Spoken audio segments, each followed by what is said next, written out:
तो दुनिया की सबसे बड़ी मुसीबत बनी कोरोना महामारी से बचने के लिए वैक्सीन का इंतजार हो रहा है। भारत में कोरोना की रफ्तार को देखते हुए आपके दिमाग में भी ये सबसे बड़ा सवाल होता होगा कि आखिरकार भारत में लोगों को कोरोना वैक्सीन कब मिलेगी। दुनिया के कई देश कोरोना वैक्सीन बनाने का दावा कर रहे हैं। इस बीच भारतीयों के लिए उद्योगपति बिल गेट्स की एक टिप्पणी खुशखबरी से कम नहीं है। बिल गेट्स ने यह दावा किया है कि दुनिया में कोरोना वैक्सीन के प्रोडक्शन के लिए भारत की मदद की जरूरत पड़ेगी, यानी वैक्सीन कोई भी देश बनाए उसका प्रोडक्शन भारत में ही होगा।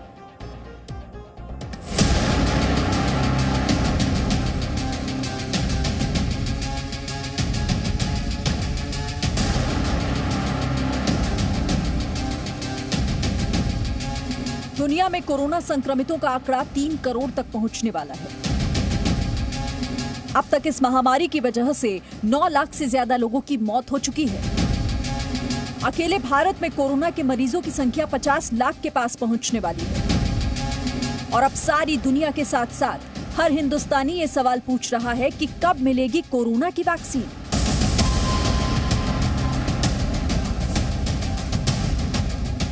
रूस, चीन, अमेरिका, ब्रिटेन और जर्मनी जैसे देश कोरोना वैक्सीन के बारे में लगातार दावे कर रहे हैं, लेकिन अब तक दुनिया में कोई भी भरोसेमंद कोरोना वैक्सीन नहीं बन पाई है। इस बीच जिस शख्स ने कोरोना वायरस को लेकर आज से 5 साल पहले ही बड़ी भविष्यवाणी कर दी थी, आज उसने कोरोना वैक्सीन और भारत को लेकर एक बड़ा बयान दिया है।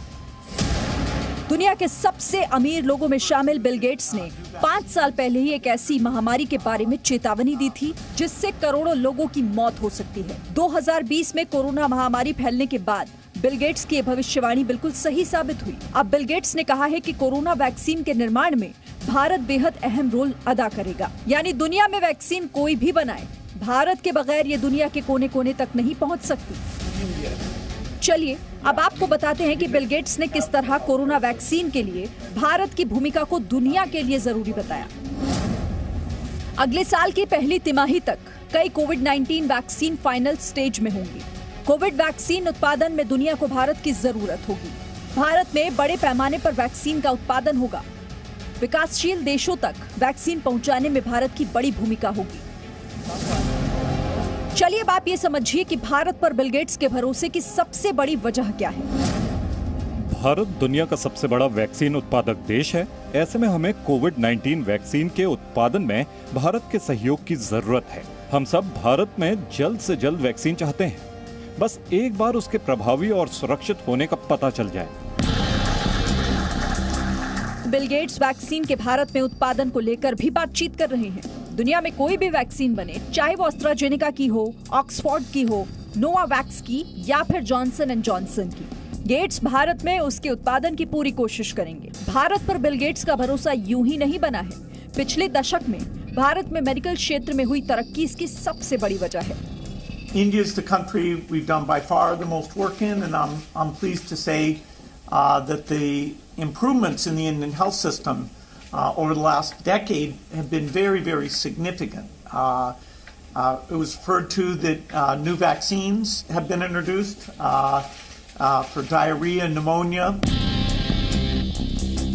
भारत में कोरोना वैक्सीन का इंतजार कर रहे लोगों के लिए ये खबर किसी बड़ी खुशखबरी से कम नहीं, क्योंकि एक तरफ भारत खुद वैक्सीन बनाने की रेस में आगे बढ़ रहा है, दूसरी तरफ दुनिया में किसी भी देश को वैक्सीन बनाने, इसके प्रोडक्शन के लिए भारत की जरूरत जरूर पड़ेगी। दिल्ली से पूजा मक्कड़, जी मीडिया। तो ऐसा पहली बार नहीं जब बिल गेट्स ने कोरोना से लड़ाई में भारत पर भरोसा जताया हो। इससे पहले भी बिल गेट्स दावा कर चुके हैं कि भारत पूरी दुनिया के लिए कोरोना वैक्सीन बना सकता है। बिल गेट्स ने क्या कहा था वो हम आपको बताते हैं। बिल गेट्स के मुताबिक भारत की फार्मा इंडस्ट्री कोरोना वैक्सीन बनाने में सक्षम है। भारत में पूरी दुनिया के लिए वैक्सीन बनाने की क्षमता मौजूद है।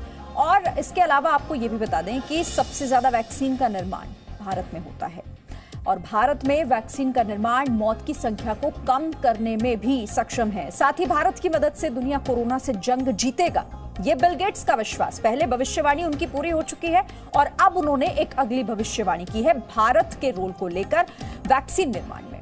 भारत में वैक्सीन बनी तो आधी जिंदगियां बच जाएंगी। तो दुनिया में कोरोना वैक्सीन की रेस के बीच भारत में कोरोना की रफ्तार की खबर भी आपको जानना बेहद जरूरी है।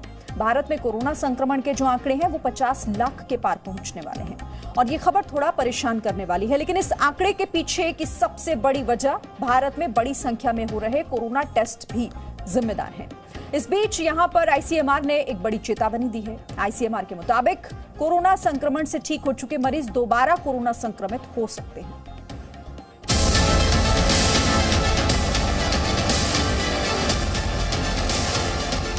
भारत में कोरोना संक्रमण के आंकड़े 50 लाख तक पहुंचने वाले हैं।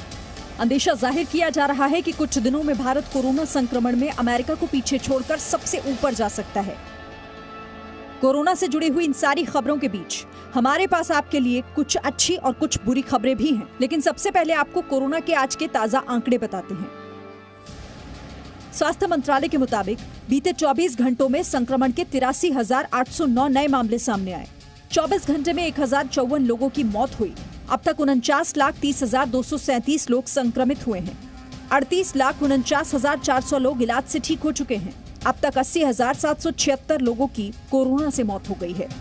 इन आंकड़ों के बीच अच्छी खबर यह है कि भारत में 38,59,400 मरीज कोरोना से ठीक हो चुके हैं, जो दुनिया में सबसे ज्यादा है। जब हम एब्सोल्यूट नंबर्स की बात करते हैं तो इस तरह का जो ग्रैनुलर डिटेल है, जो सप्ताह दर सप्ताह कैसे संख्या बदल रही है, उसकी ओर हमारा ध्यान सामान्यतः नहीं जाता है, तो उसको देखना भी बहुत जरूरी है। अब आप सोचेंगे, जब पड़ोसी देश पाकिस्तान, जो भारत से स्वास्थ्य सेवाओं के मामले में काफी पीछे है, वहां संक्रमण के मामले भारत से इतने कम क्यों हैं? भारत में कोरोना संक्रमण के बढ़ते आंकड़ों की एक बड़ी वजह सबसे ज्यादा कोरोना टेस्टिंग भी है।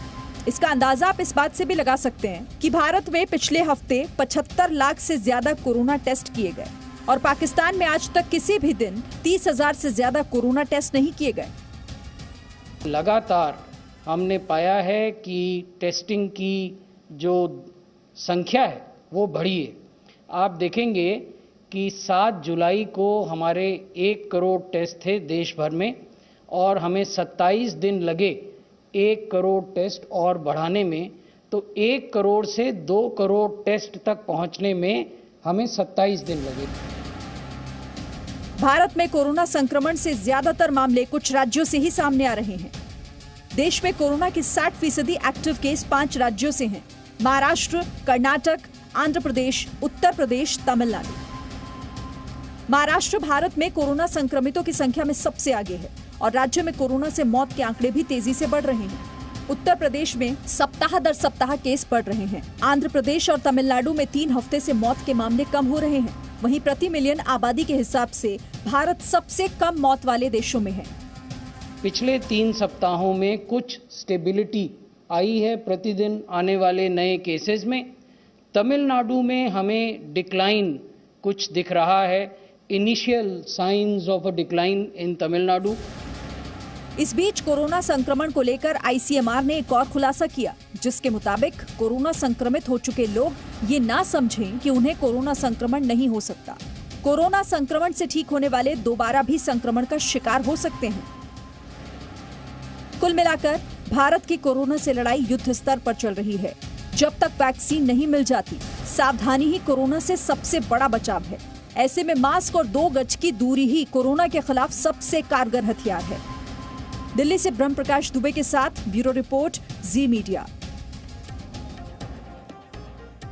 तो कोरोना महामारी को जड़ से खत्म करने की सबसे बड़ी उम्मीद वैक्सीन है और हर किसी के मन में ये सवाल है कि कोरोना से बचाने का रामबाण यानी कि वैक्सीन कब तक आ जाएगी।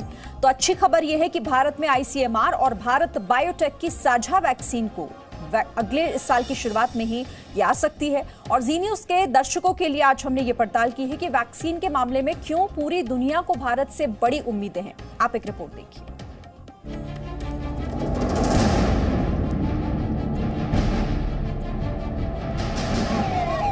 कोरोना के बढ़ते मरीजों और अनलॉक में खुल रही दुनिया के बीच अभी भी इस महामारी से बचने का संकट बना हुआ है। काम भी करना है और कोरोना वायरस से भी बचना है। ये तभी संभव है जब हमें कोरोना की कारगर वैक्सीन मिल जाए। अच्छी खबर यह है कि भारत में बन रही वैक्सीन का काम अपने तय शेड्यूल के हिसाब से ही चल रहा है। अगले महीने के पहले हफ्ते में आईसीएमआर और भारत बायोटेक की वैक्सीन के ट्रायल का 3रा चरण शुरू हो सकता है। सब कुछ प्लान के अनुसार चल रहा है, चाहे यहाँ का वैक्सीन हो, हिंदुस्तान में जो इंडिजिनस है, या बाहर की जो वैक्सीन हैं, हमारे जो ऑक्सफोर्ड का वैक्सीन है, किसी का भी, वो अगले साल के शुरू महीने में अगर सब कुछ प्लान के अनुसार चल रहा है तो आने की संभावना एक हो सकती है। हाल ही में स्वास्थ्य मंत्री डॉक्टर हर्षवर्धन ने भी भरोसा दिया कि अगले वर्ष की तिमाही में वैक्सीन आ जाएगी। उन्होंने वैक्सीन की गुणवत्ता का भरोसा खुद पर उसे आजमाने के दावे के साथ किया। आपको सरकार, वैज्ञानिकों और वैक्सीन की डेवलपमेंट से जुड़े हुई सारी वैज्ञानिक प्रक्रिया पर कहीं पर भी भरोसे में कमी है, तो मैं आपको विश्वास दिलाता हूं कि अगर उस भरोसे को और मजबूत करने के लिए डॉक्टर हर्षवर्धन को, केंद्रीय स्वास्थ्य मंत्री को सबसे पहली वैक्सीन लगवानी होगी तो मैं सबसे पहले लगवाऊंगा। भारत में वैक्सीन बनाने की लागत किसी भी दुनिया के मुकाबले सबसे कम आती है। दुनिया की 60% वैक्सीन भारत में ही बनाई जाती है। भारत दक्षिण पूर्व एशिया से लेकर अफ्रीका और यूरोप तक के लिए वैक्सीन बनाता है। लेकिन सबसे बड़ी बात है भरोसा, जो दुनिया की वैक्सीन इजाद करने वाली कंपनियों को भारत पर सबसे ज्यादा है। हमारे देश के पास वैक्सीन बनाने की कैपेसिटी और कैपेबिलिटी कई दशकों से, इसी कैपेबिलिटी के कारण यूनिसेफ और WHO के इम्यूनाइजेशन प्रोग्राम के लिए वैक्सीन भारत उपलब्ध कराता रहा है कई दशकों से। 2019 में भारत ने वैक्सीन के क्षेत्र में 94 अरब का कारोबार किया। ICMR का आंकलन है कि 2025 तक भारत में वैक्सीन का कारोबार 250 अरब का हो जाएगा। देश भर में 150 से ज्यादा कंपनियां इस वक्त कोरोना वायरस की वैक्सीन पर काम कर रही हैं। इनमें से 11 ह्यूमन ट्रायल की स्टेज में है, 11 में से 2 शुद्ध भारतीय वैक्सीन है। अगर भारत ने इस रेस में अपनी बढ़त बनाए रखी तो भारत की फार्मा इंडस्ट्री की काया पलट हो सकती है।